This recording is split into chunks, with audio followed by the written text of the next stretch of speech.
গোটা রাজ্য জুড়ে সবুজ ঝড় অব্যাহত থাকলেও একমাত্র নদিয়ার তাহিরপুর পৌরসভা দখলে গেল বামেদের। তাহিরপুর পৌরসভার 13টি ওয়ার্ডের মধ্যে 8টি এবং তৃণমূল 5টিতে জয়লাভ করেছে। এই জয় শান্তির জয়, উন্নয়নের জয়। তাহিরপুর পৌরসভা দখল রেখে প্রতিক্রিয়া দিলেন বামেদের জয়ী প্রার্থীরা। বিজয়ী বামফ্রন্ট প্রার্থী শোভাশীল বলেন, যেহেতু তাহিরপুর পৌরসভা তৃণমূলের দখলে ছিল, সেই কারণে সরকারি বিভিন্ন প্রকল্প থেকে বঞ্চিত হচ্ছিল তাহিরপুর পৌরসভা।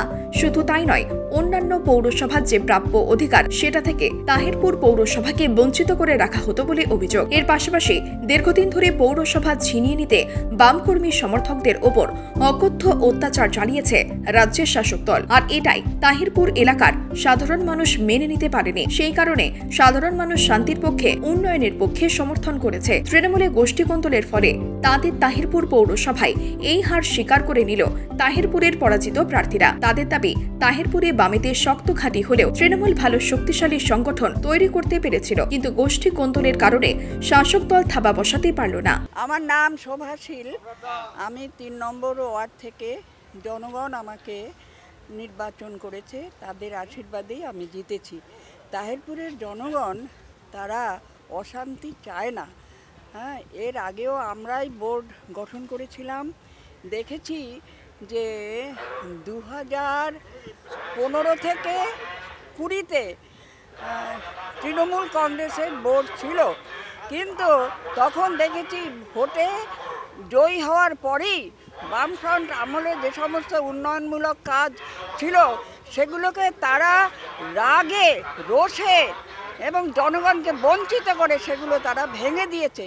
এগুলো তো জনগণ মনে রেখেছে এবং তারা গণ্ডগোল পছন্দ করে না। আমরা উদ্বাস্তু অধ্যুষিত মানুষ, আমরা তাহিরপুরের মানুষ, তারা সর্বদাই শান্তি চায়। এর আগেও তারা যথেষ্ট বিপ্লব করে তবে এই দেশে তারা এসেছে, সেগুলো তো তাদের মনে আছে।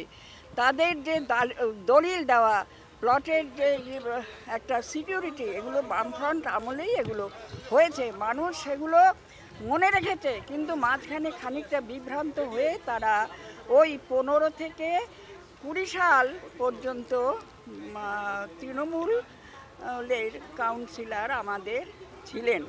কতটা কঠিন লড়াই ছিল শাসক দলের? হ্যাঁ, সাংঘাতিক কঠিন লড়াই। এবং এই যে রাজ্যে এবং কেন্দ্রে এরা সকলেই হচ্ছে বামফ্রন্টের বিরোধী।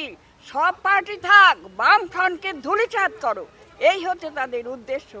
সেই উদ্দেশ্যকে আজকে বানচাল করেছে আমার চারিদিকের তাহিরপুরের উদ্বাস্তু অধ্যুষিত জনগণ। আপনারা কি জেতার পরও আক্রান্ত হওয়ার আশঙ্কা করছেন? আক্রান্ত হতেই পারি, কিন্তু ভয় করি না।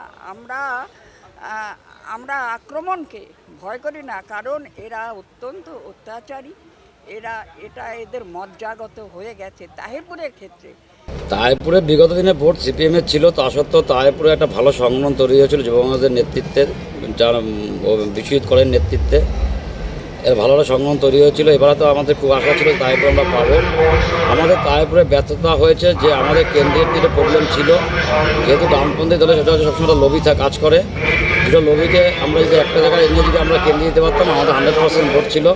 4 নম্বর আমাদের 5 নম্বর ওয়ার্ডটা আমরা নিজের হাতে, মানে নিজেদের হাতের ধরে আমরা হারিয়েছি। সেখানে একটা ইন্ডিপেন্ডেন্ট ক্যান্ডিডেট ছিল, সেখানে হাতে। আর 3 নম্বর ওয়ার্ডটাও আমরা লবির জন্য হেরেছি। 4 নম্বর ওয়ার্ডটা আমরা লবির জন্য হেরেছি। তা মানুষের ব্যর্থতা বলে আমি মনে করি না।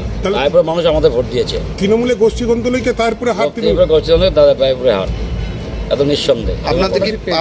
আমরা 5টা সিট পেয়েছি, বিরোধী 8টা সিট পেয়েছি। আমরা বলছি মমতা বন্দ্যোপাধ্যায় এত উন্নয়ন, বামেরা বলছে আমরা উন্নয়ন করছি বলে মানুষ আমাদের আছে, কি বলবেন? মমতা মাঝি উন্নয়ন 100%, কিন্তু মানুষ মমতা মাঝি উন্নয়নকে ভোট দিয়েছে, এটা বাস্তব। যার জন্য তাহিরপুরে 5টা ওয়ার্ড পেয়েছে। সিপিএম 8টা ওয়ার্ড পাওয়ার কোনো কথা ছিল না, কিন্তু যেহেতু আমাদের গোষ্ঠীকন্দলের জন্য যে ভোটটা আমাদের ভাগ হয়ে যাওয়ার জন্য আজকে সিপিএম ভোট করতে যাওয়া পেরেছি, নয় সিপিএম ভোট করতে পারতো না।